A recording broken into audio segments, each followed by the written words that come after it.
Ethan grabbed Charlotte's arm and pulled her back from the mirror. "You are not walking into that gala," he said. "Not tonight. Not beside me." She turned to face him. "Ethan, I mean it." His voice dropped to something colder than anger. "You don't fit the image I need people to see tonight." Then he straightened his tie, picked up his phone, and walked out the door to the woman already waiting downstairs. His assistant, 28 years old, everything he wanted his life to look like now. Charlotte stood alone in the penthouse he never could have built without her, and something inside her finally broke open. If someone has ever made you feel invisible, stay until the very end of this story. Drop your city in the comments. I want to see how far Charlotte's story has traveled. And if you're new here, please subscribe, because what happens next will change everything. The morning of the Hawthorne Foundation Gala began.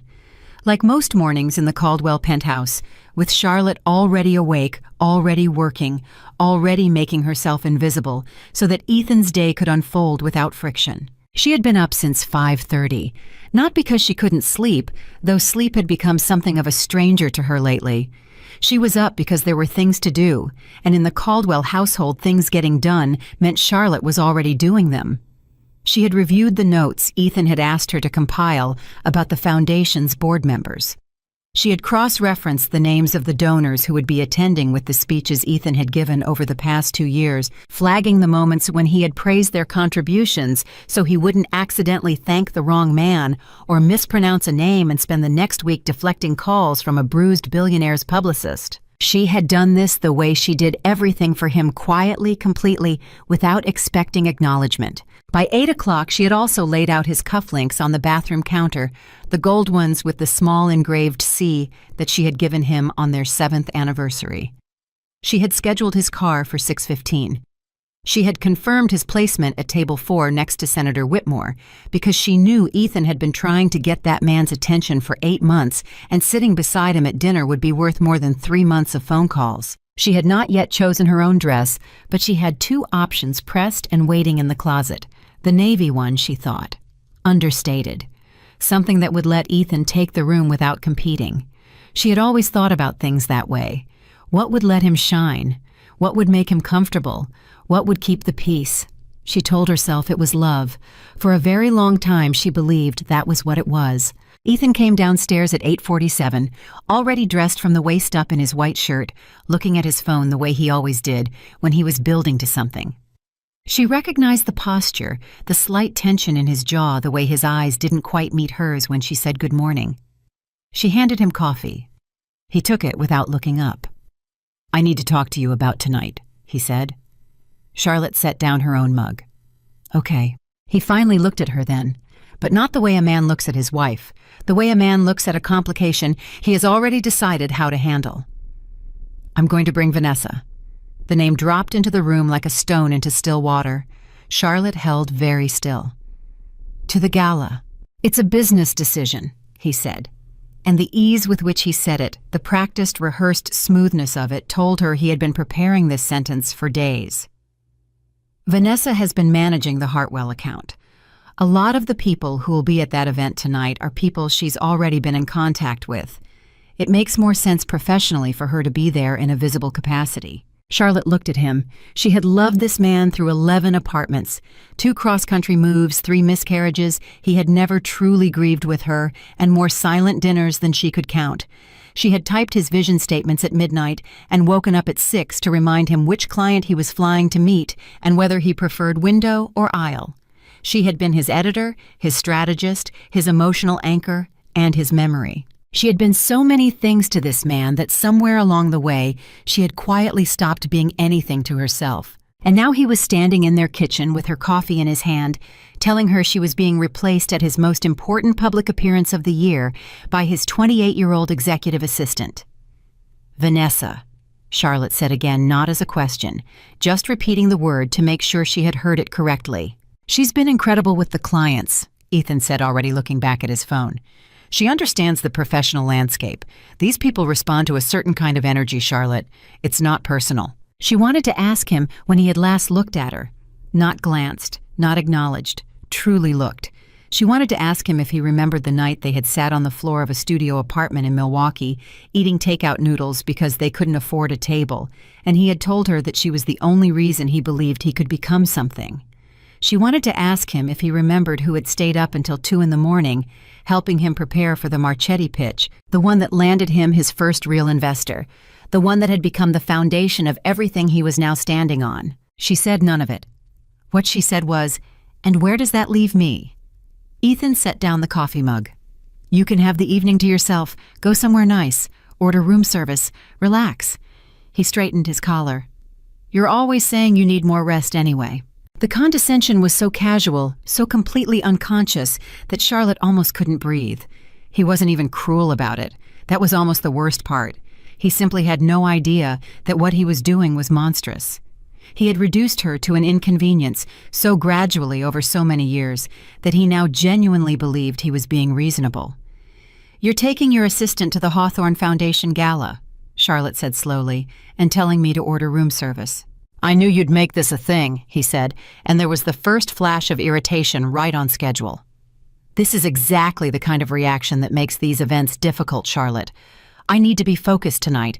I need to be on. I can't be managing your feelings while I'm trying to build this." "Get out," she said. He blinked. "What?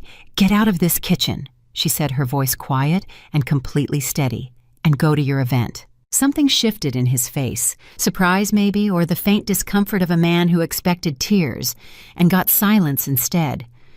But Ethan Caldwell had always moved quickly past discomfort. He picked up his phone, adjusted his cufflinks, her cufflinks, the ones with the engraved C, and nodded once, as if she had simply agreed with him. "I'll be back late," he said. "Don't wait up." He was gone by 9. Charlotte stood in this kitchen for a long time after the elevator doors closed. The penthouse was enormous and absolutely silent.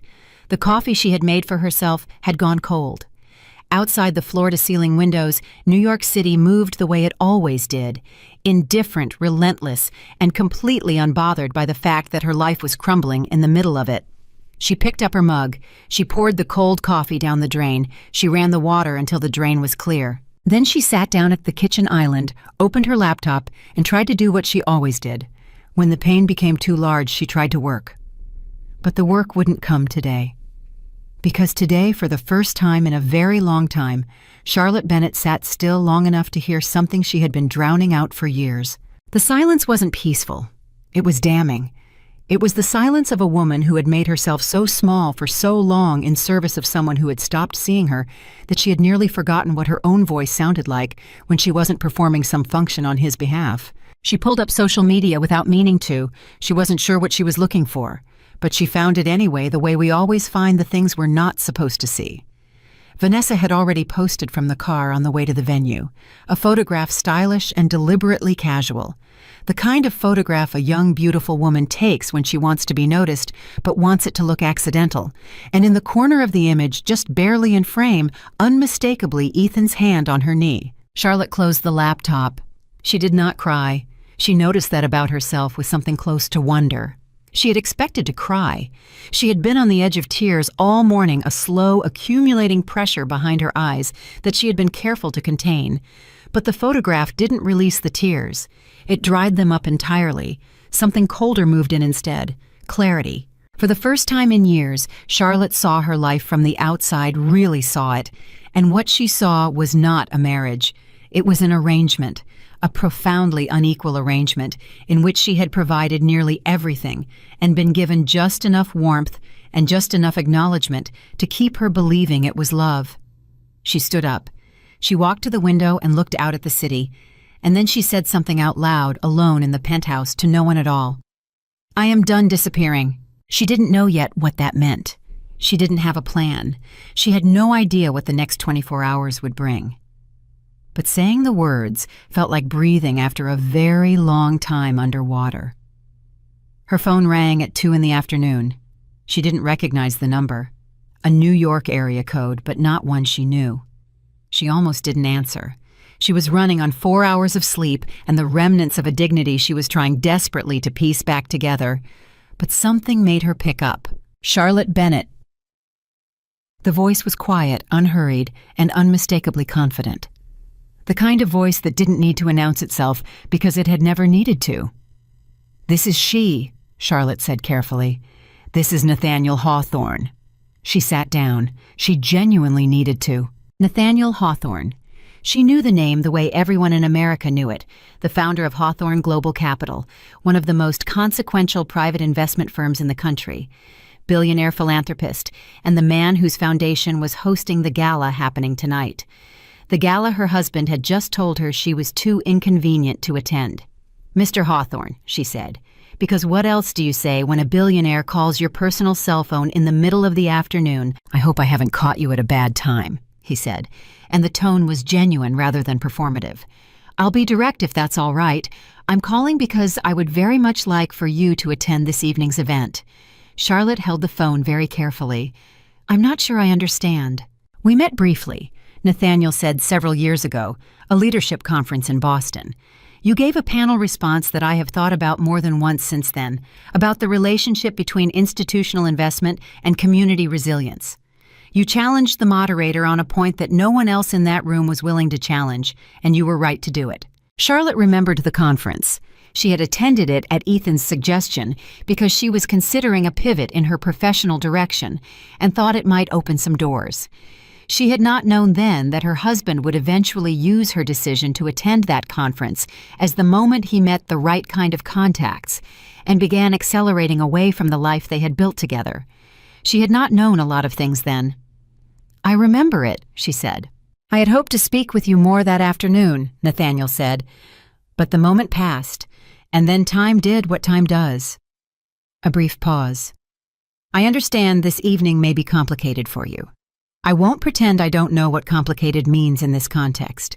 What I will say is that I believe you belong in that room. Charlotte and I would consider it a personal honor if you would allow me to escort you." The penthouse was very quiet. Charlotte turned the phone over in her hand as though she could read something on the back of it that would tell her whether she was imagining this conversation. She was not the kind of woman who believed in dramatic reversals. She was not the kind of woman who held her breath waiting for rescue. She had spent the last decade trying very hard not to need anyone to save her, and the fact that she had ended up needing it anyway, needing it desperately and visibly in the dark of their beautiful apartment, was one of the things that had broken her quietest. But this was not rescue. She heard it clearly enough in his voice to know that. This was not a man who felt sorry for her. This was a man who remembered something she had forgotten about herself. And the distinction was so enormous, so achingly specific, that it cracked something open in her chest that she hadn't known was sealed. "What time should I be ready?" she asked. There was the smallest pause, and in it she thought she heard something that might have been relief. 6 o'clock, Nathaniel said. "I'll send a car." After she hung up, Charlotte sat for exactly 1 minute, doing nothing. Then she walked to the closet, moved past the navy dress she had planned to wear so Ethan could take the room, and pulled out the red one she had bought 8 months ago in a moment of uncharacteristic impulse and never worn because she had told herself it was too much. She laid it across the bed. It was not too much. She understood that now.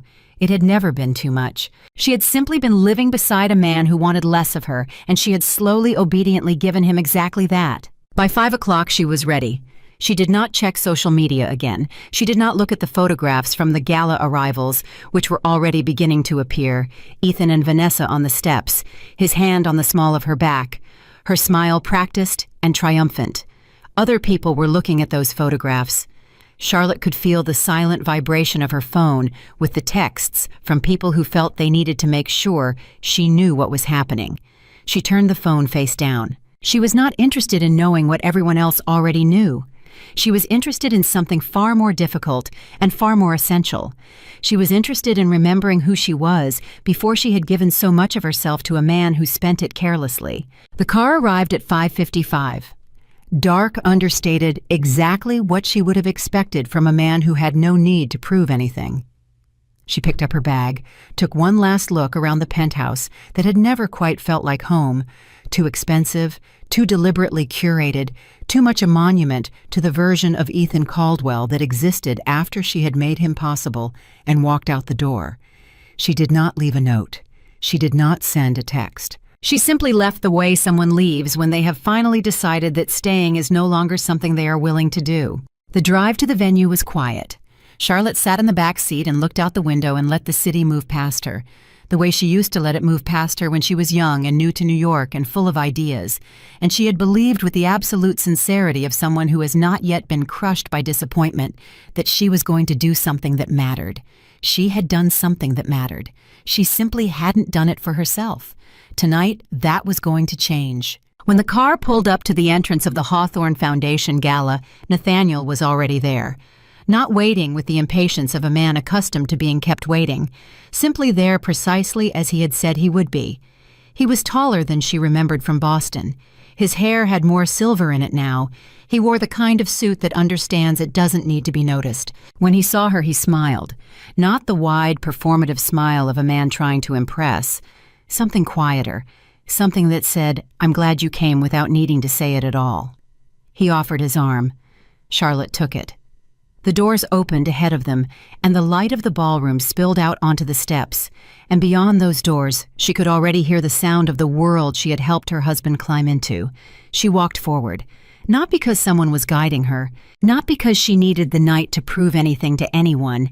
She walked forward because 10 years ago, a woman full of intelligence and vision and courage had started walking towards something extraordinary, and she had gotten lost somewhere along the way, and she was done being lost.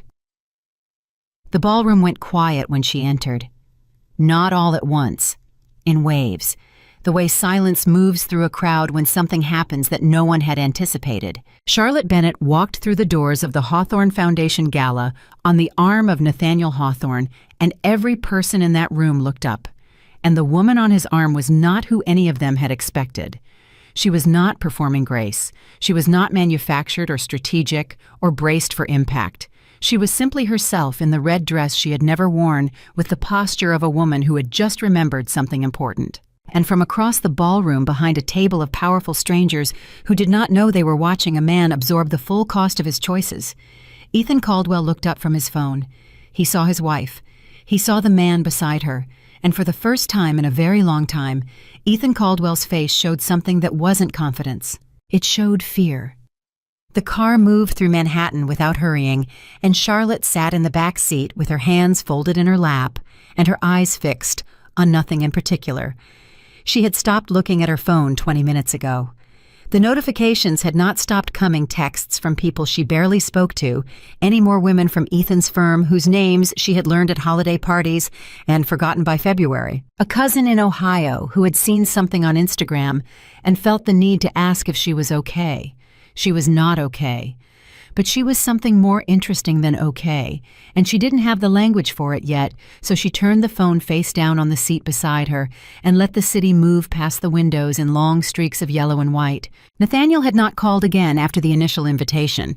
There had been no follow-up text, no assistant confirming details, no flurry of logistics designed to make her feel managed. Just the car arriving exactly when he said it would, driven by a man who introduced himself as Marcus, and then left her entirely alone with her thoughts, which was either the most considerate thing anyone had done for her in years, or a coincidence so pointed it felt intentional. She suspected it was intentional. She thought about what Ethan's face would look like when he saw her walk through those doors. She had been trying not to think about it for the past hour, the way you try not to think about a bruise pressing on it, anyway every few minutes just to confirm it still hurts. But now, 2 blocks from the venue, she let herself think about it fully. She pictured his jaw tighten the way it did when something happened outside his control. She pictured Vanessa noticing before he did, the way attentive women always notice the thing that threatens them before the man beside them does. She pictured the precise social calculation that would flicker behind Ethan's eyes in the 2 seconds between seeing her and deciding how to react. She was not going there to hurt him. She wanted to be clear with herself about that, because she had spent enough years doing things for the wrong reasons, and she didn't want to add this night to that list. She was going because a man she barely knew had remembered something about her that she had forgotten about herself, and she was no longer willing to let forgetting be the dominant condition of her life. The car stopped. Marcus opened her door without being asked. Charlotte stepped out onto the sidewalk and the noise of the city hit her all at once, the low pulse of music from inside the murmur of guests still arriving, the click of cameras from the small press line positioned discreetly near the entrance. She had attended enough of these events to know how they worked. She had spent enough evenings standing slightly behind Ethan, smiling at the right moments, never speaking, before he'd established the tone of the conversation. She was done with that. Nathaniel was exactly where he said he would be. He didn't make a production of seeing her.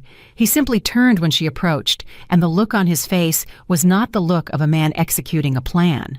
It was the look of a man who had expected to be glad she came and discovered he was gladder than expected.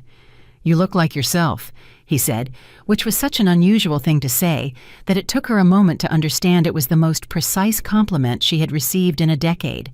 "I'm working on it," she said honestly. He smiled. "That's all any of us can do." He offered his arm. She took it. The doors opened, and the ballroom, in the way of ballrooms full of people who are paid to notice things, went quiet. Not silent, not dramatically, cinematically silent, but the particular quality of the sound in the room shifted in the way it shifts when something unexpected enters a space that thought it already knew what to expect tonight. Conversations didn't stop. They bent. People turned without turning. Eyes moved across the room the way eyes do when they are trying to assess something without appearing to assess it. Charlotte felt it all. She had spent 10 years in rooms like this one, and she had learned to read them the way a musician reads a crowd, by feel, by the change in temperature, by the specific frequencies of attention. She felt the room recalibrate around her arrival, and she kept her shoulders back and her chin level, and she did not look for Ethan. She didn't need to. She already knew where he was. She could feel it. Nathaniel guided her forward with the unhurried ease of a man who had walked into 1,000 rooms and never once needed the room to approve of him first. He introduced her as Charlotte Bennett without qualification, without the parenthetical that had followed her name for 10 years, Charlotte Caldwell, Ethan's wife. "You know Ethan." "Surely. You know Ethan." Just her name returned to her clean and complete. "Charlotte," he said to the first person who approached them, a silver-haired woman in a dark green dress who had the bearing of someone who had made several important decisions before breakfast. "This is Margaret Osei. She chairs the Foundation's education initiative." Margaret Osei extended her hand and looked at Charlotte with the direct, evaluating gaze of a woman who does not waste time. "Nathaniel mentioned you. The Boston conference, wasn't it, the panel on community investment?" Charlotte shook her hand. "That's right. He told me you were the only person in the room willing to tell Hargrove he was wrong to his face." Margaret's expression shifted into something that might have been approval. "I was at that conference. I remember thinking whoever that woman was, I hoped I'd meet her properly someday." She paused. "Here we are." Charlotte felt something loosen in her chest, something she hadn't realized was still clenched. "Here we are," she agreed. The evening moved in the way that evenings like this move, when they are going well, not in a straight line but in a spiral, each conversation pulling her deeper into a room she had always been qualified to occupy, but had been quietly, persistently, lovingly discouraged from claiming. A tech executive from Seattle who wanted her take on philanthropic infrastructure. A former senator from Georgia who had read a paper she had contributed to 3 years ago and cited it unprompted, in the middle of a conversation about educational equity.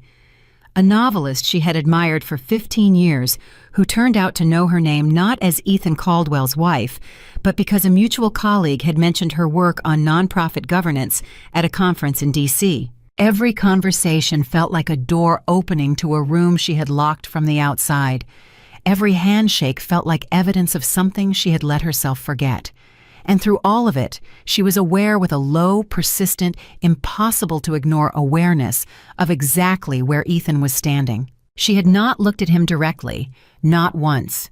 She didn't need to, and she wasn't ready to, and she understood that those were two different things that happened to be pointing in the same direction.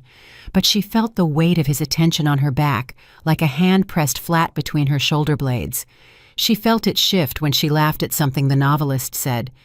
She felt it intensify when Nathaniel touched her arm briefly to guide her towards someone he wanted her to meet, the casual, respectful contact of a man who is paying attention to what she needs, which was so different from the way Ethan had been touching her, or not touching her for years, that it made her throat tight. Across the room, she knew Ethan Caldwell was standing beside Vanessa Blake and experiencing something he had almost no practice with. He was feeling small. At 43 minutes into the evening, Charlotte finally looked at him. It was accidental. She turned to follow a thread of conversation toward the bar area, and he was simply there 15 feet away, standing with a drink in his hand and the careful, constructed expression of a man trying very hard to appear unbothered. Vanessa was at his elbow, her hand on his arm, her eyes moving between Charlotte and Nathaniel with the rapid calculation of a young woman suddenly understanding that she has walked into a situation whose dimensions she had not been told. Ethan met Charlotte's eyes. He looked away first. That was new. In 10 years of marriage, in 10 years of arguments and silences, and the slow, accumulated weight of being underestimated, Ethan had never been the one to look away first. He was too certain of himself, too practiced in the art of making Charlotte feel like the unreasonable party, too comfortable in the assumption that she needed his approval more than he needed hers. He looked away first, and Charlotte felt something she had not expected to feel. Not satisfaction, not triumph, something quieter and more complicated than either. Something that felt almost like grief, for the version of him she had loved before wealth taught him to stop being grateful, for the version of herself she had allowed to disappear in service of keeping him comfortable. She turned back to her conversation. She did not look at him again for a long time, but at the 90-minute mark, something happened that no one in that ballroom had anticipated. Nathaniel stepped away from the conversation they were having with a quiet, "Excuse me, it's time," and moved toward the stage with the unhurried purposefulness of a man who knows what he is about to do and has made peace with it.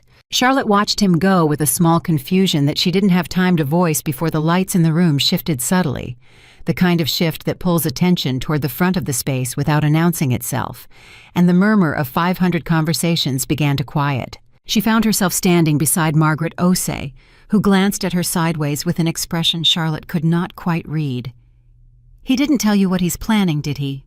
Margaret said. Charlotte looked at her. "Tell me what—" Margaret pressed her lips together in a way that suggested she was choosing her words carefully. "Just listen," she said, "and stand up straight." Up. Nathaniel took the stage without fanfare. No announcement, no elaborate introduction. He simply walked up the 3 steps and stood at the podium and waited for the room to settle the rest of the way.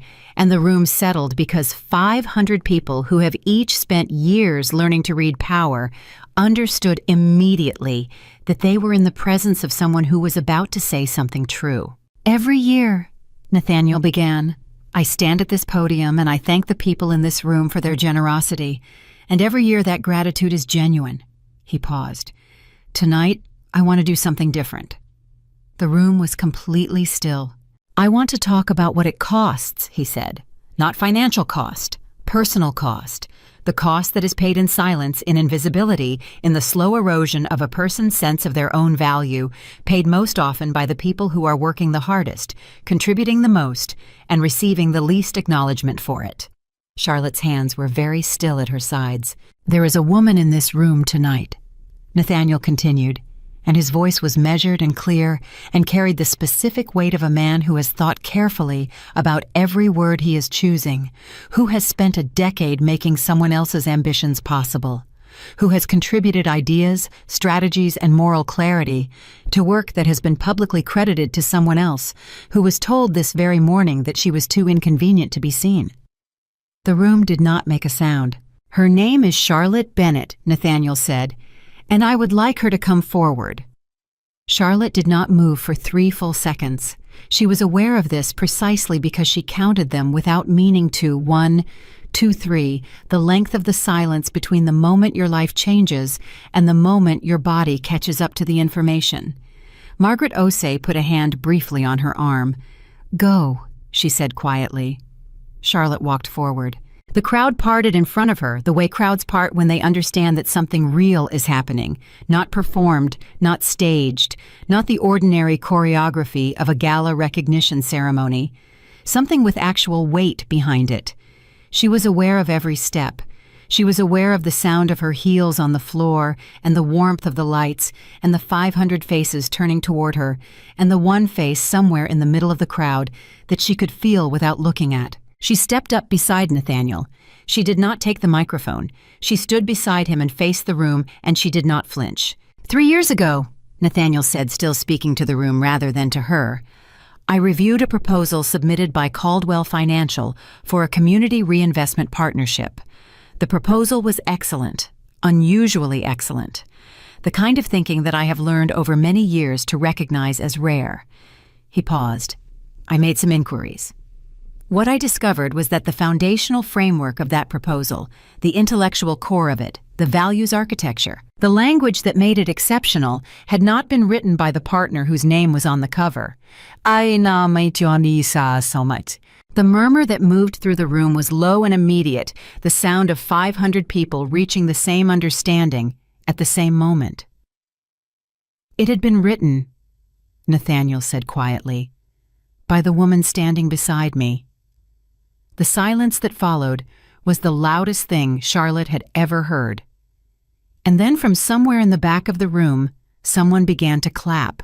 It wasn't enthusiastic, not at first. It was a single pair of hands, slow and deliberate, and then another, and then the sound began to build in the way that genuine recognition builds, not the orchestrated applause of a planned ceremony, but the organic response of people who have just been shown something they recognized as true, and feel suddenly that they should say so. Charlotte stood on that stage and did not cry. She had promised herself she would not cry, not here, not in front of these people, not with Ethan somewhere in the crowd watching this happen. But she felt the applause move through her chest like something physical, like warmth after a very long cold, and she understood in that moment that she had been starving for something she hadn't even let herself name. She had been starving to be seen, not managed, not tolerated, not kept, seen. When the applause finally quieted, Nathaniel turned to her and said simply, "Thank you for being here tonight." Charlotte leaned toward the microphone. She had not planned to speak. She did not have prepared remarks. But something in her had come uncorked, and the words were there, the way words are sometimes there when you finally stop working so hard to hold them back. "Thank you for remembering," she said. "It's been a while since I did." The room responded to that with something softer than applause, a sound that was closer to recognition, closer to the collective exhale of people who had heard something honest and felt the relief of it. She stepped back.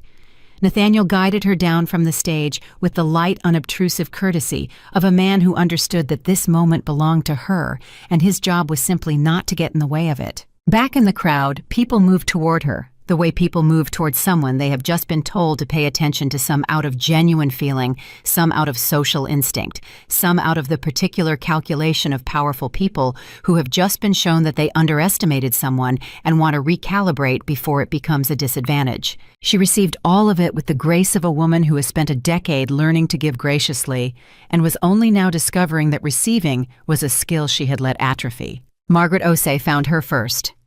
"I've been waiting 15 years for Nathaniel to do something like that," she said with something that was not quite a smile, but was close to one. "He doesn't waste moments. When he uses one, it means something." "I know," Charlotte said. And she did know, though she couldn't have explained how. Across the room, she was aware of a particular quality of stillness, the kind of stillness that has a shape. She turned finally and looked at Ethan directly. He was standing alone. Vanessa was still technically nearby, 6 feet away, speaking to someone with the over-animated attention of a woman who needs to appear not to be paying attention to something. But the effect was of a man standing alone in a crowd of 500 people who had just watched his wife be publicly recognized for the work he had claimed as his own. His face was a study in controlled devastation. He was not angry. Charlotte had expected anger. It was his most reliable defense, the emotion he reached for when the world stopped confirming what he needed to believe about himself. But what she saw on his face was something she had never seen there before in 10 years of marriage. He looked lost. Not the performed vulnerability of a man trying to salvage a situation. Actually lost. The specific expression of someone who has just understood in a room full of people that the story he has been telling himself about his own life is not the story that other people see. Charlotte looked at him for a long moment. Then she turned away. Not with satisfaction, not with anger, with the specific quiet finality of a woman who has finished something she has been trying to finish for a very long time and is ready now to begin something else. Nathaniel appeared at her elbow. "You're the most interesting person at this event," he said, and it landed not as flattery, but as simple, considered fact. "I'd like to introduce you to a few more people if you have the energy for it." Charlotte looked in the room. She looked at the faces, the real ones, the ones who had turned toward her on that stage, and recognized something genuine. And she felt it again, that uncorking, that slow return of pressure that is actually the feeling of becoming yourself again after a very long time of being something smaller. "I have the energy," she said. And she meant it in ways that had nothing to do with tonight. The rest of the evening moved differently after that. Charlotte felt it in the way people approached her, not with the polite performative interest that wealthy strangers extend to someone's spouse at a formal event, but with the specific forward-leaning attention of people who have just been told they are in the presence of someone worth knowing. There is a difference, and she had learned to feel it the way you learn to feel a change in weather, not by looking at the sky, but by the change in pressure against your skin. Margaret Osei had introduced her to 3 more people before Nathaniel returned with 2 glasses of water and the quiet observation that she hadn't eaten anything since arriving. She had not. She accepted the water and the gentle redirection toward the dinner tables with something that felt surprisingly close to gratitude, not the reflexive, apologetic gratitude she had spent years performing for Ethan, but genuine gratitude, the kind that moves through you clean and leaves nothing uncomfortable behind. They sat at a table near the east side of the room, not table 4 where Ethan had been placed where she had placed him, she reminded herself, because she had been the one to call the Foundation's event coordinator 3 weeks ago and request the seating adjustment that put him next to Senator Whitmore. She had done it without being asked. She had done it because she always anticipated what he needed before he knew he needed it. And she had spent so long doing it that she had confused anticipation with love. She understood now that they were not the same thing at all. The man to her left at the table was a physician named Dr. Reginald Tate, who ran a network of community health clinics in underserved neighborhoods across the South, and who within 4 minutes of sitting down had asked Charlotte 3 questions that required her to think rather than perform. She answered them honestly, with the directness she had been suppressing for years, and watched his eyebrows rise with the specific expression of a man who was genuinely surprised to find himself in a better conversation than he expected. "Where have you been?" he said at one point, and he meant it as a compliment, but it landed in Charlotte's chest like a small blade, because the honest answer was, "I have been right here making someone else possible, and nobody thought to ask." "Around," she said, and smiled and let it go. At the other end of the table, she was aware, without looking directly, that Ethan had moved. He had left table 4. She knew this not because she was tracking him, she was actively, deliberately not tracking him, but because the particular pressure of his attention had shifted. For the past hour, it had been a fixed point at her back, a steady, uncomfortable weight. Now it was moving, circling. The way a man moves through a room when he is trying to appear purposeful while actually searching for something. He was working up to coming to her. She knew it the way she knew most things about Ethan, not because he told her, but because she had spent 10 years learning to read what he refused to say. She turned her attention back to Dr. Tate and asked him about the funding model for his clinic network, and the question opened into a 20-minute conversation that was the most intellectually alive she had felt in longer than she wanted to calculate. It was during this conversation, at almost exactly the 2-hour mark of the evening, that Ethan appeared at her shoulder. He didn't announce himself. He stood just behind her left side, which was something he did when he wanted to make a point without making a scene, and waited for her to acknowledge him. It was a power move she had seen him use in professional settings. The fact that he was using it on her here in this room told her everything she needed to know about how rattled he actually was. She finished her sentence to Dr. Tate. Then she turned. "Ethan," she said. Not coldly, not warmly, just his name returned to him at exactly the temperature he had earned. He looked worse up close than he had from across the room. The careful, constructed composure she had seen on his face earlier had developed small fractures, a tension around his eyes that he couldn't quite control, a tightness in his jaw that she recognized as the specific physical expression of Ethan Caldwell trying not to feel something he was absolutely feeling. "Can we talk?" he said. "We are talking," Charlotte said. Dr. Tate had discreetly turned to the person on his other side. She appreciated that. "Privately," Ethan said. He glanced toward a hallway near the far side of the room. 5 minutes. Charlotte looked at him steadily. "I don't think so." The flicker of surprise on his face was so fast she almost missed it. "Charlotte, I'm in the middle of a conversation, Ethan," she said, and the steadiness in her voice surprised even her. "If you have something you need to say, you can call me tomorrow." "I'm your husband. I know who you are," she said. He stood there for one more second, the second of a man recalculating, realizing that the version of Charlotte, who would have excused herself immediately, followed him to the hallway, spent 20 minutes managing his feelings in private, and then returned to the table, wearing the careful face of a woman who was fine. That version was not here tonight. She had sent herself instead. He walked away. Charlotte turned back to the table. Her hands were completely steady. She was faintly astonished by this. Dr. Tate, to his enormous credit, simply picked up the thread of conversation exactly where they had left it, and Charlotte followed him back into it with the relief of someone who has just been given permission to stay in the room they belong in. 20 minutes later, the evening shifted again. Nathaniel had rejoined the table and was in a quiet exchange with a woman named Patricia Solis, who led a national literacy foundation, when his phone vibrated and he excused himself briefly.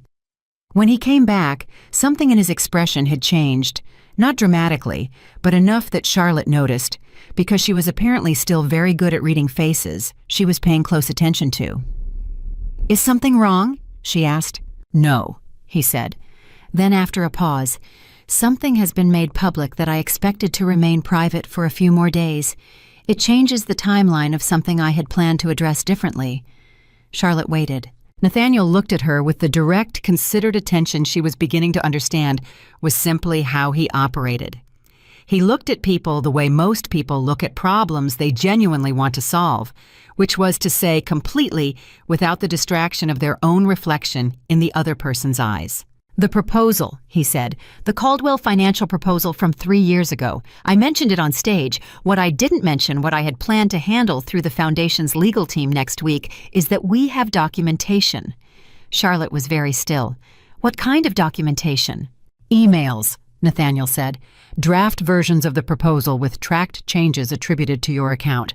2 consultants who worked on the community investment framework who have independently confirmed that the intellectual architecture of the piece came from you, and a contract signed by Ethan's firm that listed your name as a contributing author, a contract that was subsequently amended without your signature to remove it." The table was quiet. Dr. Tate had stopped pretending not to listen. Charlotte felt the information move through her slowly, the way very large things move, not fast, not sharp, but with a weight that builds as it settles. "He removed my name," she said. "Yes." "From a legal document?" "Yes." Nathaniel's voice was steady and careful. The voice of a man delivering information he knows will cause pain, and who has the decency not to rush through it. "I want you to know that I didn't mention this tonight to cause harm. I mentioned what I mentioned on that stage because I believed you deserved to be seen by the people in this room. What I'm telling you now is separate. It's information you have a right to, and what you do with it is entirely your decision." Charlotte looked at the table, then she looked up. "He removed my name from a legal document," she said again, and this time it wasn't confusion. It was the specific clarity of a woman arriving at the full understanding of something she had half known for years and refused to look at directly. "And built his reputation on the work." "The Marchetti account," Nathaniel said quietly. "The Hargrove Partnership, the community reinvestment model that was profiled in the journal 2 years ago. Charlotte, the framework that Ethan Caldwell is known for, the thing that made him valuable in this industry, we can trace it. And it traces back to you." Across the room, Ethan was standing with a small group of men who were laughing at something. He was performing ease with the practiced fluency of someone who has been performing it for years. He had no idea that the conversation happening 40 feet away had just redrawn the map of his professional life. Charlotte watched him for a long moment. Then she said, "What does the Foundation intend to do with this?" "Nothing without your direction," Nathaniel said immediately. "This is your story. These are your contributions. How they are addressed, whether they are addressed publicly, legally, or not at all, is a decision that belongs to you. I'm not here to fight your battles, Charlotte. I'm here because you deserve to know that someone was paying attention." She nodded slowly. The words moved through her the way words move when they are true, not landing on the surface, but going deeper, finding the places that needed them. "I need to think," she said. "Take all the time you need," he said. "The documents will be there tomorrow." But tomorrow, as it turned out, could not wait for Ethan Caldwell. He came back at the 2-hour 40-minute mark, and this time he did not stand politely at her shoulder. This time he pulled a chair from a neighboring table without asking, placed it beside her, and sat down with the determined expression of a man who has spent the last hour rehearsing something and is not leaving until he delivers it. Charlotte looked at him. She was tired. Not the tired of someone defeated, the tired of someone who has been carrying something very heavy for a very long time and has just been told they are allowed to put it down. "I owe you an apology," Ethan said. The table went very quiet in the specific way that tables go quiet when everyone is listening but no one wants to appear to be listening. "For tonight," Charlotte said. He stopped, restarted. "For a lot of things." "Ethan." Her voice was not unkind. It was something more difficult. It was honest. "Don't do this here. You wouldn't talk to me privately." "Because I don't owe you a private conversation," she said. "I spent 10 years having private conversations with you. I spent 10 years managing your feelings in private so that you could present well in public. I am not doing that tonight." Something moved across his face. She had seen that expression before, the specific look of a man who has just been told something that landed because it was true, and who is deciding in real time whether to defend against it or sit with it. For most of their marriage, Ethan had chosen defense. It was faster, it was more comfortable, and Charlotte had always eventually let him. Tonight, she didn't fill the silence. She waited. And something remarkable happened. Ethan Caldwell, for possibly the first time in their marriage, sat in the silence she gave him without trying to escape it. "I knew," he said finally, quietly. So quietly that she wasn't certain she'd heard correctly. "About the proposal, about the framework. I told myself it was a collaboration. I told myself we were a team and that credit was a formality." He looked at his hands. "I knew." Charlotte felt the words arrive somewhere very deep. "I know you knew," she said. He looked up at her. The composed, polished face of Ethan Caldwell, Wall Street executive and professional self-made man, had come almost entirely apart. What was underneath was something she hadn't seen in years. The man who had sat on the floor of a Milwaukee apartment eating noodles and told her she was the only reason he believed he could become something. She had loved that man. She had given that man everything she had. "I don't know how to fix it," he said. "I know that too," Charlotte said gently. "Tell me what to do." His voice cracked on the last word just barely, just enough to hear it. "Charlotte, tell me what to do and I'll do it." She looked at him for a long moment. Long enough to feel everything she had ever felt for him pass through her in a kind of final review, the love and the grief and the years of slow erosion, and the 1,000 small moments of choosing him over herself until choosing him over herself had simply become the shape of her life. "Go home," she said. "Not to our apartment. Go to wherever it is that the version of you who is honest lives and stay there for a while. And stop performing." She paused. "That's the only thing I have left to tell you, Ethan. I've spent 10 years telling you things. I'm done." He opened his mouth, closed it again. He stood up slowly, the way a man stands when the weight of something has become physical. He looked at her one more time, and she let him look because she understood that this was the last time he would look at her this way, as his wife, as the woman he had slowly, carelessly, catastrophically let go of. And then he nodded once, put his chair back, and walked away. Vanessa was gone when Charlotte looked up. She didn't know when that had happened. She found she didn't particularly care. Nathaniel, who had been quietly giving the last several minutes the extraordinary gift of his silence, leaned slightly toward her. "Are you all right?" he asked. Charlotte took a slow breath. She checked. The way you check when someone asks you that question, and you actually want to answer it honestly rather than reflexively. "I think I'm better than all right," she said. "I think I'm the closest to all right I've been in years." He nodded, accepting this. "Good." Dr. Tate, on her other side, refilled her water glass without a word. It was such a small, considerate gesture that Charlotte almost laughed. She contained it, but barely. The evening was winding down now. The formal program had concluded. Guests were moving toward the exits in the slow, reluctant way that guests move at the end of an event that went better than expected. People kept stopping to speak to her on their way out, a business card pressed into her hand by a woman who ran a leadership development program, an invitation from Patricia Solis to join the Literacy Foundation's advisory board as a guest speaker, a quietly sincere compliment from Senator Whitmore, who, had she now understood, spent the entire evening at table 4 being charmed by Ethan, and was now standing in front of Charlotte, visibly recalibrating which Caldwell he should have been paying attention to. She accepted everything. She wrote nothing down and forgot nothing. And at some point near the end of the evening, when most of the guests had gone and the room had taken on the particular quality of a space returning to itself after having been borrowed, Charlotte found herself standing near the tall windows with Nathaniel. The city spread out below them in its usual indifferent brilliance, and she realized something that surprised her with its simplicity. She was not thinking about Ethan. She was not running a mental inventory of what she had lost, or what she might recover, or what the next conversation would cost her. She was not managing anyone's feelings, not anticipating anyone's needs, not making herself smaller so that someone else could feel larger. She was just standing there present in her own life for the first time in a very long time. "What are you thinking about?" Nathaniel asked. Charlotte considered the question with the seriousness it deserved. "I'm thinking," she said slowly, "that I used to be someone who had opinions about things, real opinions, not the kind you sand down at the edges so nobody feels challenged, the actual kind." She paused. "I'd like to be that person again." Nathaniel looked at her in that direct, unhurried way of his. "You were that person tonight," he said, "from the moment you walked in." She turned to look at him. "How did you know? When you called this afternoon, you hadn't seen me in years. How did you know I'd be worth calling?"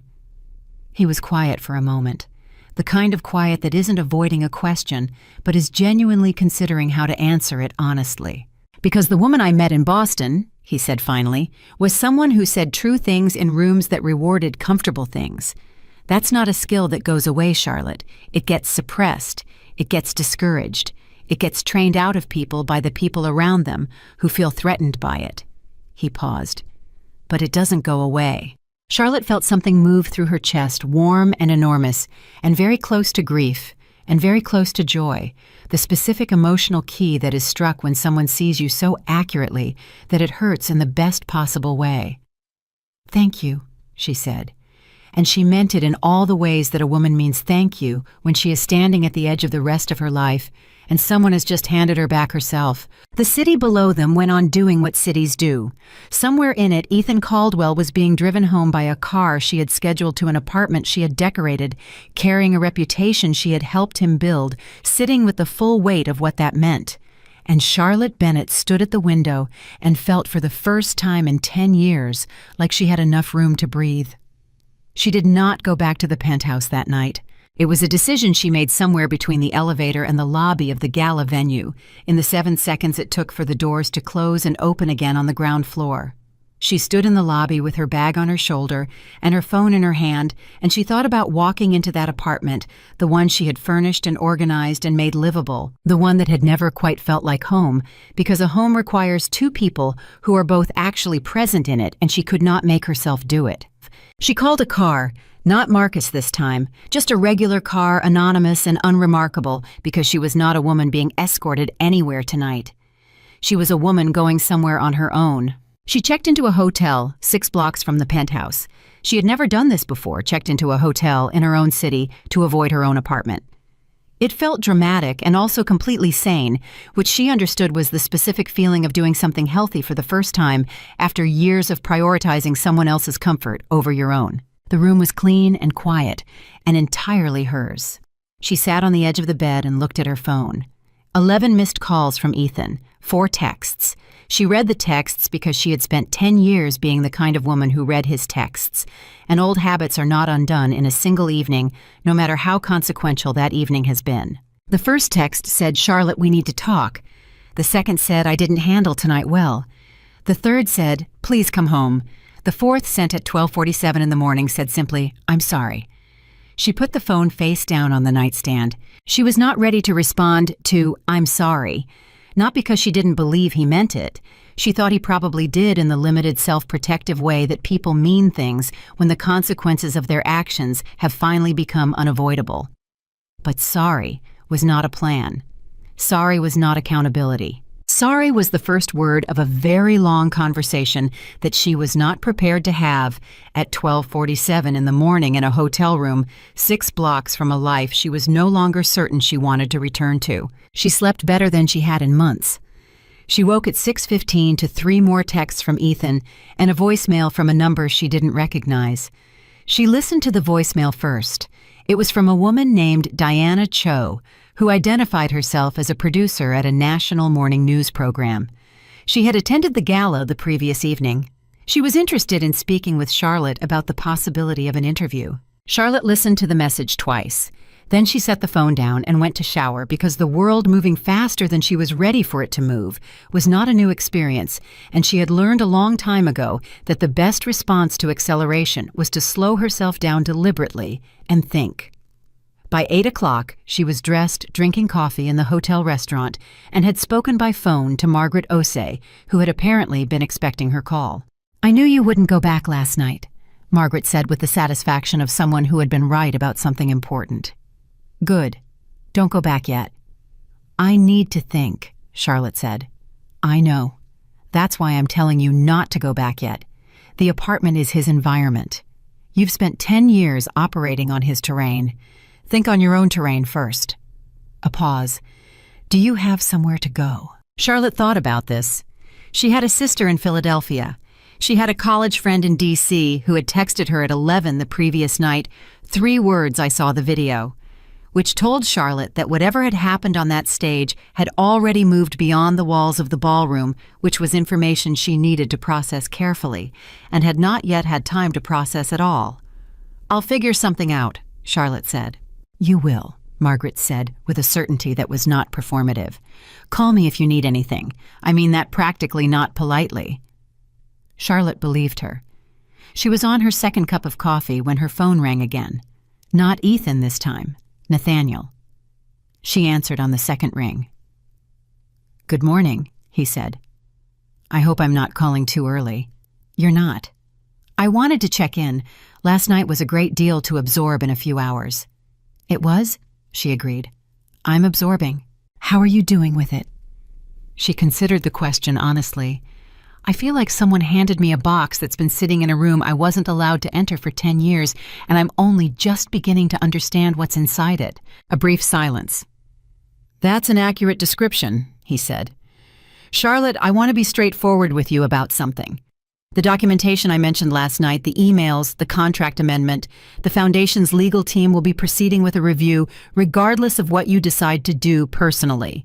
The removal of your name from that document is a matter of record, and it has implications for the partnership the Foundation entered into with Caldwell Financial. That review is going to happen." Charlotte set down her coffee cup. "What does that mean for Ethan?" "At minimum, it means the partnership will be suspended pending the review. Depending on what the review establishes, it could mean dissolution of the contract. It could mean the Foundation pursuing recovery of fees paid under terms that were misrepresented." He paused. "I want to be clear. This is not something I'm doing to punish him. This is the Foundation responding to a legal irregularity that we have an obligation to address." Charlotte was quiet for a moment. She was thinking about Ethan's face when he sat down beside her at the table. "I knew." That was what he had said.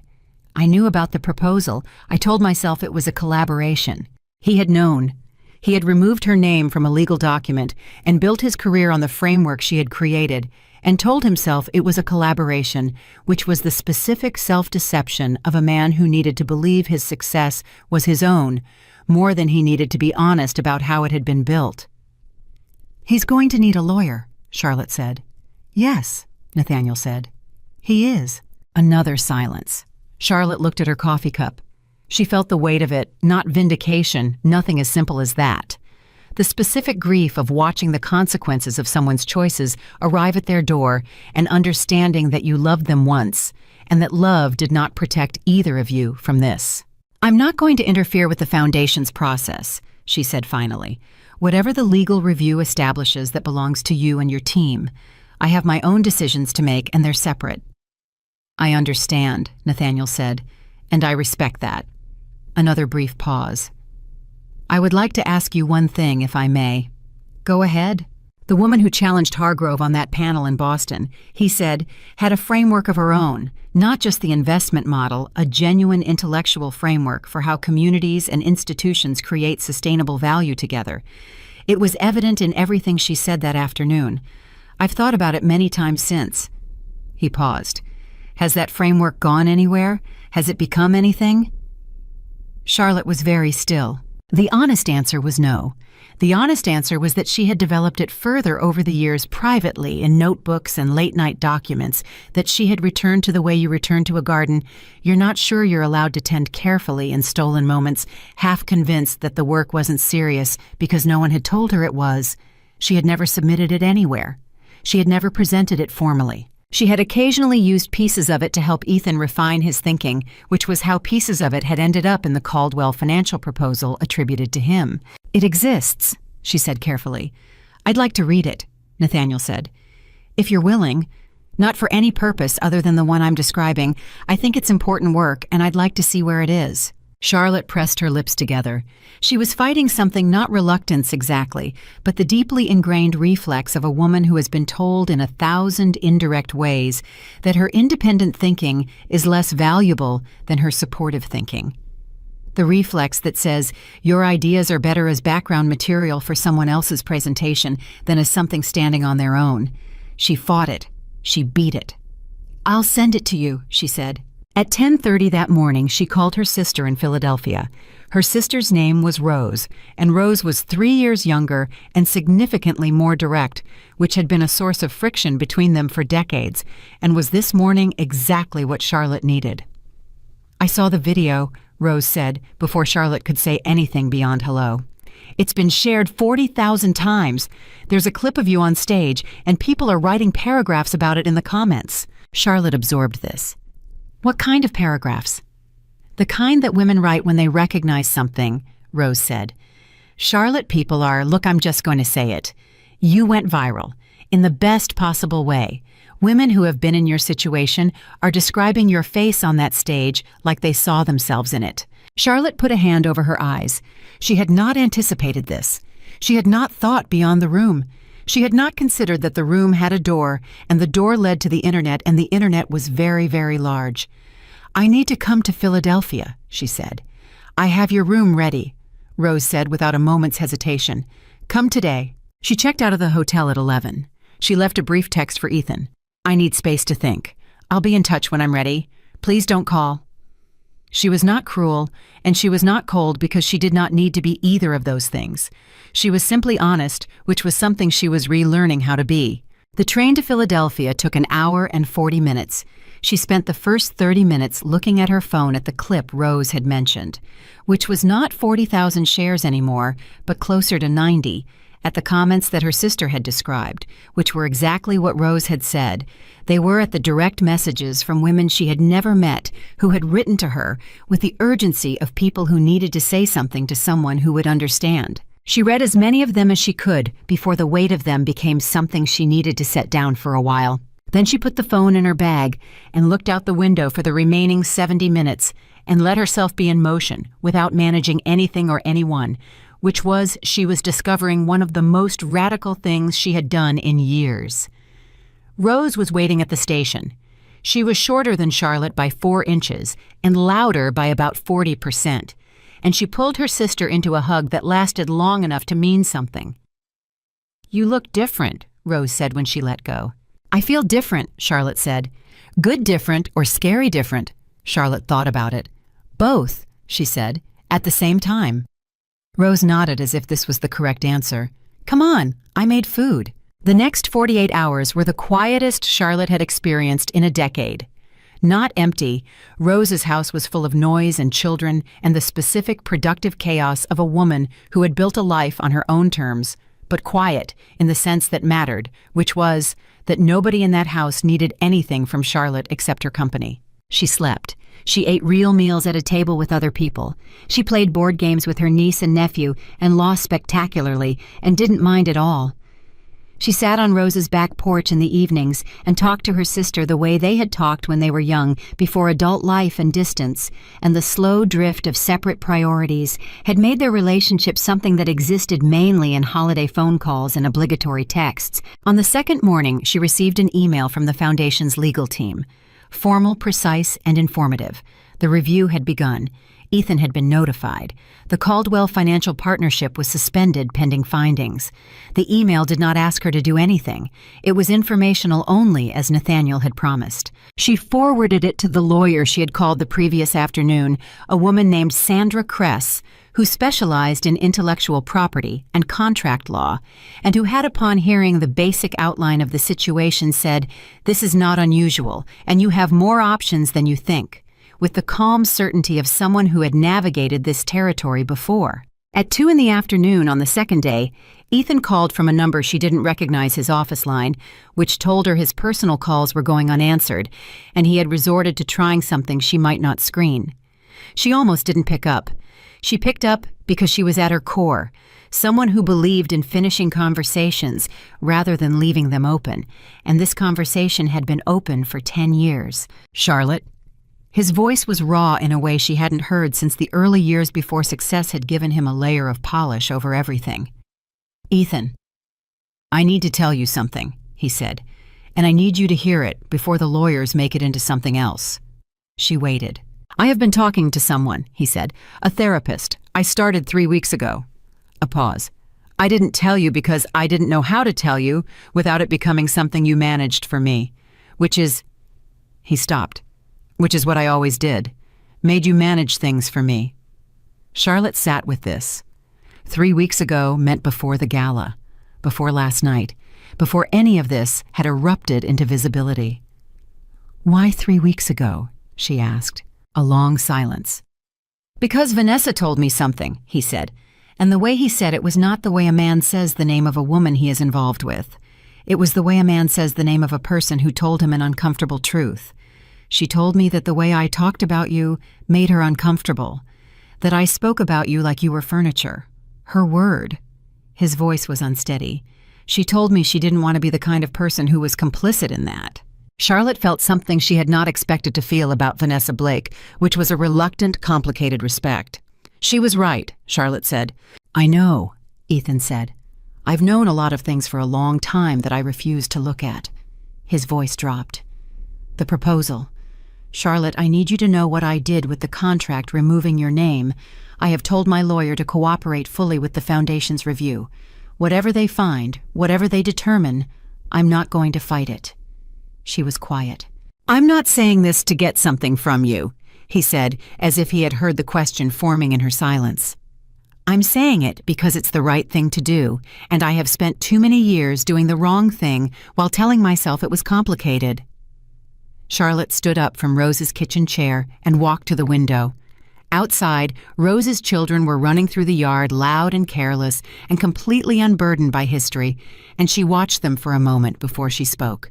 "Ethan," she said, "I believe you mean what you're saying right now. I genuinely do." She paused. "And I need you to understand that meaning it doesn't change what I'm going to do." "What are you going to do?" "I'm going to take my framework," she said, "the one you used without crediting me, the one I've been developing for 15 years, in the margins of a life I kept putting on hold, and I'm going to do something with it. My own thing, on my own terms." She paused. "And I'm going to get a divorce, Ethan. Not because I hate you, Not because of last night, because I have spent 10 years becoming invisible and I cannot do that in the same space where it happened. I need to start somewhere new." The silence on his end was long. "Okay," he said finally, "just that. Okay, not a fight, not a negotiation, not the practiced deflection of a man protecting his position. Just okay said by a man who had finally run out of arguments against his own behavior. "Take care of yourself," Charlotte said, and she meant it. She was surprised by how much she meant it. "Go to therapy. Do the work. Not for me, for yourself." She hung up. Rose was in the doorway. She had not been eavesdropping, she had simply run out of reasons to be in a different room. She looked at her sister with the expression of a woman who has been worrying about the same person for a very long time and has just watched the thing she was worried about begin to resolve itself. "You okay?" Rose asked. Charlotte turned away from the window. She checked the way she was learning to check honestly, carefully, without the reflex of performing fine when she wasn't. "I think," she said slowly, "that I am more okay than I have been in a very long time, and it doesn't feel the way I thought it would." "How does it feel?" Charlotte considered this for a moment. Outside, her niece shrieked with laughter at something her brother had done, and the sound came through the window bright and unguarded and completely itself. "It feels like room," Charlotte said. "Like I suddenly have room for something. I don't know what yet, but it's there. I can feel it." Rose crossed the kitchen and put her arms around her sister again. Charlotte let herself be held. She was learning to let herself be held. It was harder than she expected, and more necessary than she had known. Her phone buzzed on the table. She didn't look at it. She already knew what was coming next. Not the specific details, those would arrive one at a time in their own order, the way things always arrive when a life is reorganizing itself. But the shape of it, the direction, the specific feeling of moving towards something rather than away from it. She had been moving away from herself for 10 years. She was done. The divorce papers arrived on a Tuesday morning in November, 3 months after the gala. Charlotte was sitting at the desk in her new apartment. Her apartment, not a penthouse chosen for its address, not a space curated to reflect someone else's ambition, but a 2-bedroom on the 4th floor of a building in Brooklyn that got good light in the mornings and had a neighbor who played piano badly and enthusiastically every evening around 7, which she had decided to find charming rather than annoying because she was practicing the radical act of choosing how she related to the things around her. She was drinking coffee. She was reading through the final edits on the first 3 chapters of a book she had not told anyone she was writing until 6 weeks ago, when she had told Nathaniel and Rose on the same afternoon back-to-back because they were the 2 people whose reactions she trusted to be honest rather than managed. Rose had said, "Finally, I've been waiting for you to do this for 15 years. Nathaniel had said, "Send me the outline when you're ready. I know 3 people who need to read it." She had sent him the outline the following week. He had responded within 24 hours with 4 pages of notes, not corrective, not directive, but the kind of notes that a brilliant reader leaves when they have been genuinely engaged by something and want the writer to know exactly where and why. She had read his notes 3 times. She had disagreed with 2 of his suggestions and told him so directly, and he had responded, "You're right, keep it your way," which was such a specific and unfamiliar experience, being told she was right by a man who was not threatened by it, that she had sat with her phone in her hand for a full minute before she could move on. The divorce papers were in a large envelope that her lawyer, Sandra Kress, had messengered over that morning, with a handwritten note attached. "Read carefully. Call me with questions. Take your time. There is no rush on your end." Charlotte made herself finish her coffee before she opened the envelope. She was learning to do things like this, to not let urgency dictate her pace when the urgency belonged to someone else's timeline. She drank her coffee. She read 2 more pages of her edited chapters. She acknowledged to herself that the chapters were good. She was learning to do that too, to assess her own work with something approaching fairness, rather than the reflexive self-deprecation that had been her default for so long she had mistaken it for humility. Then she opened the envelope. The papers were thorough and precise, which was what she was paying Sandra Kress to ensure. The settlement was not vindictive. Charlotte had been clear about that from the beginning, not because she didn't have grounds for anger, and not because she had been advised to be generous, but because she had made a decision in Rose's kitchen in Philadelphia that vindication was not the point. The point was a clean break. The point was walking forward without dragging the weight of a protracted legal war behind her. Sandra had respected this while ensuring that Charlotte's actual interests, financial, intellectual, professional, were fully protected.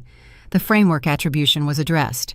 The contract amendment had been corrected through the Foundation's review process, and a formal acknowledgement of Charlotte's intellectual contribution to the community investment model that had defined the early years of Caldwell Financial's reputation had been entered into the legal record. Ethan had not fought it. This was the thing she returned to sometimes alone in the mornings before the day got going, when she allowed herself to process the parts of this she hadn't fully processed yet.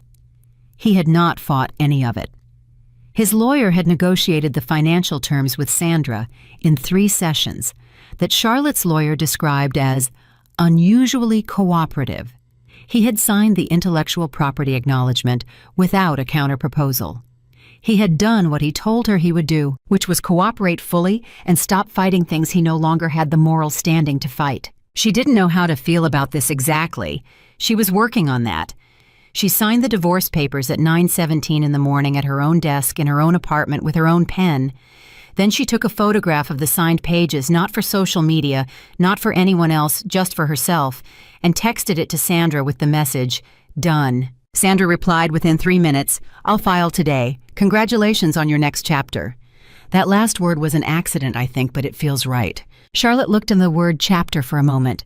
Then she set the phone down, picked up her coffee cup, and went to refill it, because she had work to do and a life to build, and she was not the kind of woman who marked endings by falling apart.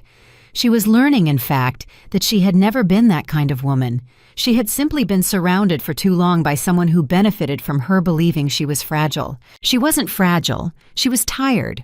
Those were different things, and knowing the difference had changed her life. At 11 o'clock, her phone rang. Diana Cho, the morning news producer, who had left a voicemail the morning after the gala. Charlotte had spoken with her twice in the intervening months, the first time to say she wasn't ready, and the second time to say she was thinking about it. Diana had been patient in the specific professional way of someone who understands that the story is better if the subject comes to it on her own terms. "I heard from your lawyer's office this morning," Diana said. "I wanted to call." "News travels fast," Charlotte said. "In my line of work, it does." A brief pause. "How are you?" "I signed the papers this morning," Charlotte said. "I feel clear. That's the best word I have for it." "Clear is a good word," Diana said. "Charlotte, I don't want to push, but I want to say something I've been sitting on for a few months." She paused. The clip from the gala has been viewed 11 million times. 11 million. And the comments are they're not what you usually see on the internet. They're women writing about their own marriages, their own careers, their own 10 years of disappearing inside someone else's life. You touched something real. And I think there are a lot of people who would benefit from hearing you talk about it in your own words. Charlotte walked to her window. Outside, Brooklyn went about its business in the loud, unbothered way that Brooklyn always did. She had lived in this apartment for 8 weeks, and she already felt more at home in it than she had felt in the penthouse in 3 years. "I'll do the interview," she said, "on one condition. Name it." "I talk about the work," Charlotte said. "Not the marriage, not Ethan, the work, the framework, what I've been building for 15 years and what I'm building now. The marriage is context. The work is the story." A silence on Diana's end. Then, "That's actually a better interview." "I know," Charlotte said. She hung up and stood at the window for another minute.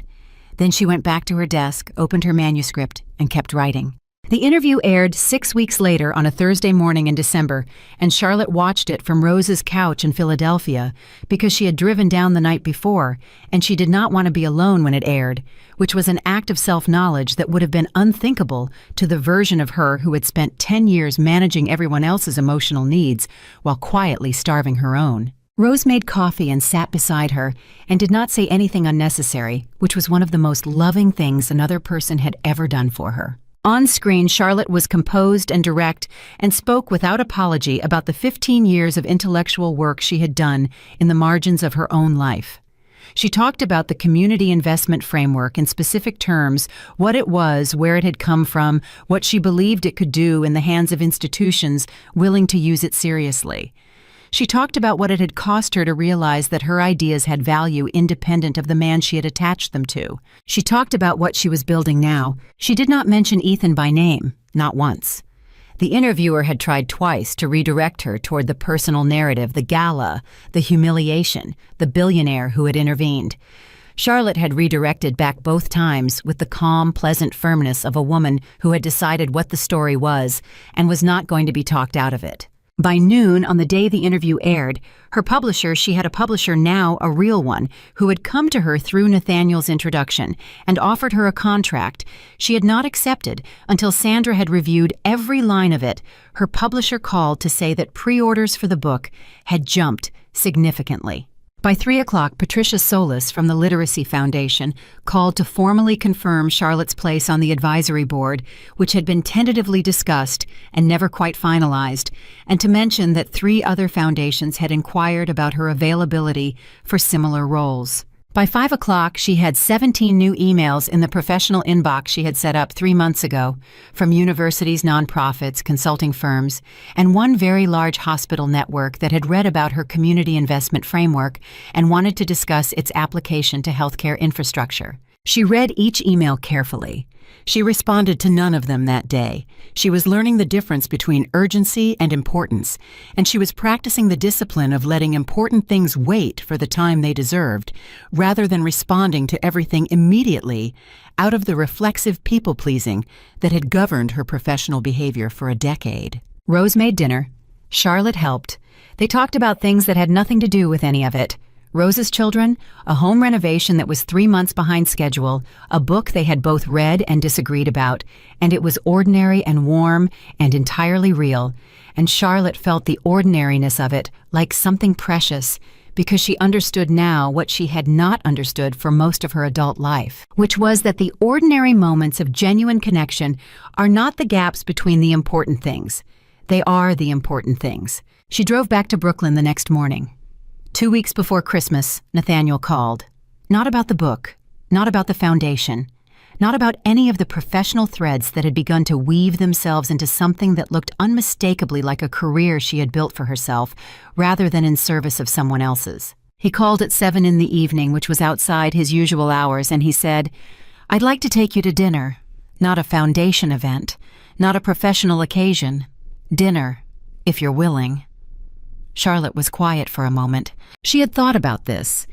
She would have been dishonest if she said she hadn't thought about it. She had felt from the evening of the gala a quality of attention in Nathaniel that she had not allowed herself to examine too closely, partly because she was in the middle of dismantling a marriage and it felt premature, and partly because she had learned to be suspicious of her own impulses toward men who made her feel seen, given what the last one had cost her. But Nathaniel was not Ethan. She knew this in the clear, uncomplicated way that you know true things when you are no longer working very hard to pretend they are complicated. He was not a man who needed her to make him possible. He did not need managing or editing or the quiet labor of someone who stayed up late making sure his presentations were brilliant. He was already brilliant in the self-possessed way of people who built something real and didn't need constant confirmation of it. What he had offered her from the first phone call to the present moment was not rescue, it was regard. And she was beginning to understand that regard, genuine, unhurried, honest regard, was not something she had experienced enough of in her adult life, and that she was not required to be suspicious of it simply because she had once confused something lesser for it. "Yes," she said, "I'd like that." The restaurant he chose was quiet and unhurried and had nothing to prove, which seemed right. They talked for 3 hours. Not about the foundation, not about the book, not about Ethan or the gala or any of the events that had brought her to this point. They talked the way two people talk when they are genuinely curious about each other and have the confidence to show it about ideas about the things that had shaped them, about what they had gotten wrong and what they were still trying to understand. At one point he asked her, "What do you want? Not professionally, not from this dinner. In general, what do you actually want from your life?"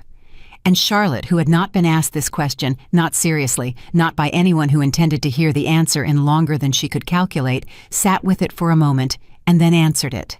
"I want to be useful in ways that are mine," she said. "I want to do work that has my name on it. I want to be in rooms where I'm there because of what I think, not because of who I'm attached to." She paused. "And I want to be with people who don't need me to be smaller than I am. That's it. That's all of it." Nathaniel looked at her steadily. "That's not a small list." "No," she agreed. "It isn't. It's also entirely reasonable." "I know," she said. "I'm just now getting comfortable with the fact that I'm allowed to want reasonable things." He smiled. It was the same smile from the steps of the gala, not wide, not performed, just present. "You're allowed," he said simply. She believed him. The book came out the following spring on a Tuesday in March, with Charlotte Bennett's name on the cover, in letters she had stared at for a full minute when she first saw the final proof, not because she couldn't believe it, but because she wanted to give the moment the attention it deserved. The cover was clean. The subtitle was long and precise and described exactly what was inside. There were no photographs of her marriage, no references to the gala, no narrative of a woman reborn through humiliation. It was a book about ideas, her ideas, 15 years of thinking about how communities and institutions create sustainable value together, refined and completed, and offered to the world on its own terms. It was reviewed seriously in serious places by serious people. It was not a sensation. It was better than a sensation. It was the beginning of a body of work that people would return to and argue about and build on, which was the only kind of legacy that Charlotte had ever actually wanted and had spent too many years building for someone else. She attended the book launch alone. Then Nathaniel arrived because she had told him the time, and he had shown up not to be seen with her, but because he wanted to be there. And there was a difference that she felt clearly. Rose was there. Margaret Osey was there. Dr. Reginald Tate was there. Sandra Kress was there. Patricia Solis was there. Diana Cho was there with a camera crew she had negotiated permission to bring discreetly. And somewhere across the city, she knew without knowing how she knew, Ethan Caldwell was doing the work his therapist had assigned him, or not doing it, building something new, or not building it. His choices belonged to him now. She had her own to make. She stepped up to the podium at her own book launch and looked out at the room, not a ballroom full of 500 powerful strangers this time, but a bookstore full of 50 people who had come because they were interested in the ideas, which was exactly the kind of room she had always wanted to speak in. She opened her mouth and said true things, not the things that would be repeated for applause, not the things calibrated to land with the right people in the right order, just the things that were true offered directly without apology and without performance. Afterward, a woman came up to her. She was in her 60s, gray-haired and direct-eyed, and she held the book in both hands the way people hold things they intend to keep. "I read the excerpt online," the woman said. "I've been waiting 40 years for someone to say this in print." Charlotte took her hand. "I'm glad it got here eventually," she said. "Better late than never," the woman said firmly. Charlotte laughed, and the laugh was genuine and unguarded, the laugh of a woman who has come back to herself after a long absence and discovered that herself is someone worth coming back to. Later that night in her apartment, she sat at her desk in the quiet and looked at the copy of her own book that her publisher had given her at the launch. She opened it to the dedication page. She had written it 3 months ago and revised it once and then left it alone because it was right, and she had learned to leave things alone when they were right. The dedication read, "For the woman I almost let disappear." She found her way back. This is what she brought with her. Charlotte closed the book.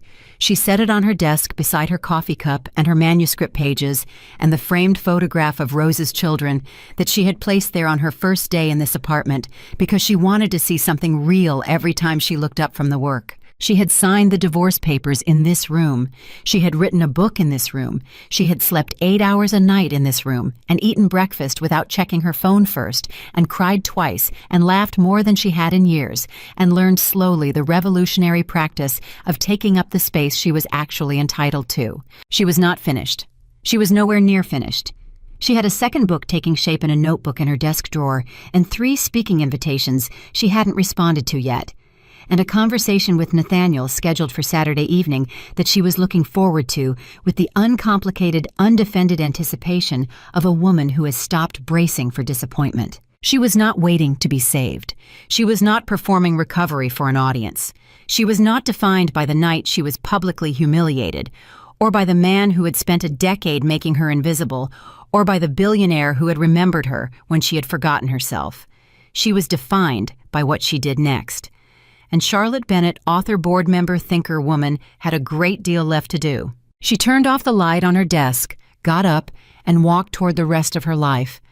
Not because someone had finally chosen her, but because she had finally, completely, and without apology, chosen herself. That was the only choice that had ever mattered, and she would never forget it again.